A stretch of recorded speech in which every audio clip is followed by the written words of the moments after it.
ngayon pupuntahan ko ang Charlie Lake kung frozen na. Dati pag summer yon, dami nagpipishing, dami nagbo-boating. So ngayong winter, tingnan ko kung yun nag-frozen na. Dahil yung dinadaanan nyo ng sasakyan pagka frozen. Okay? Ito na, makikita nyo yung dinadaanan ko ngayon. Ayan o, namumuti.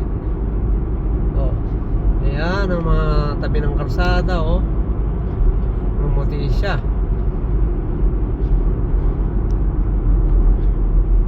So siguro mga 6 minutes driving bago ako dumating dito sa Charlie Lake. Ayan o, ka-is na lang ng isang araw. So ngayon is negative 20 something. So sa parang kasing lamig na ng freezer.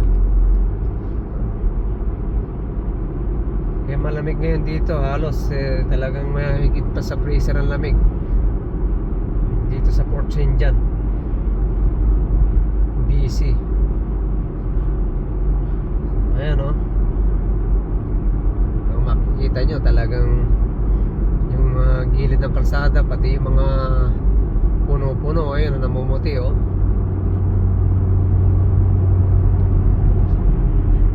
Kaya tingnan ko ngayon kung ano ba siya, kung hindi pa siya nagpo-frozen, kung talagang ano pa rin siya, tubig pa rin.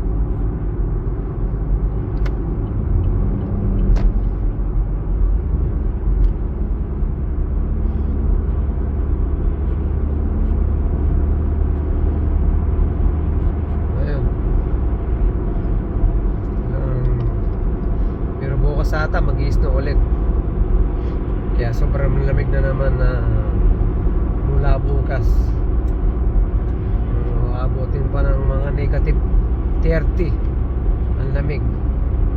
Sobra. So mas malamig pa sa freezer.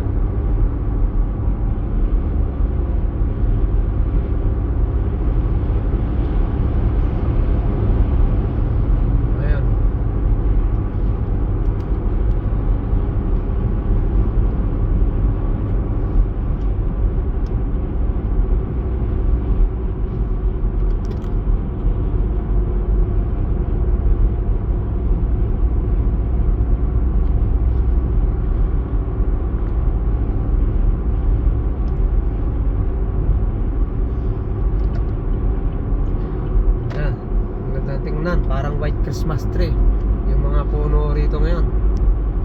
Mas maganda yan pag bukas mag-i-snow ulit. So lalo na mamumuti yung mga puno na yan. Ayan o, dito sa Charlie Lake mga parang pasyalan to pag summer. Kung maganda yung place dito, ito pinakamaganda sa Port St. John na pasyalan. Maraming nagpipishing tsaka nagbo-boating.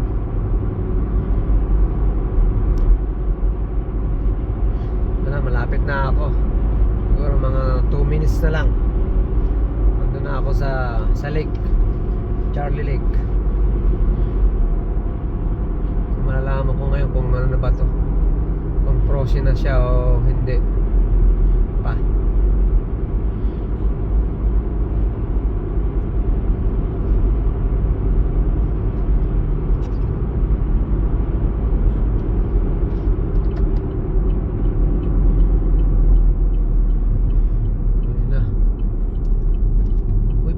Frozen na ata.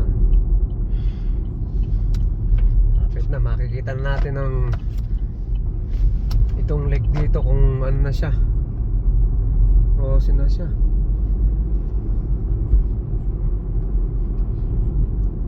Ito na, lapit na ako.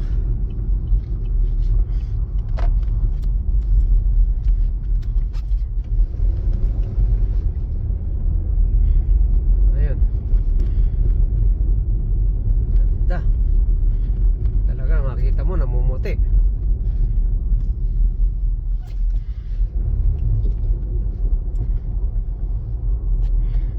Okay, ito paparking lang ako rito.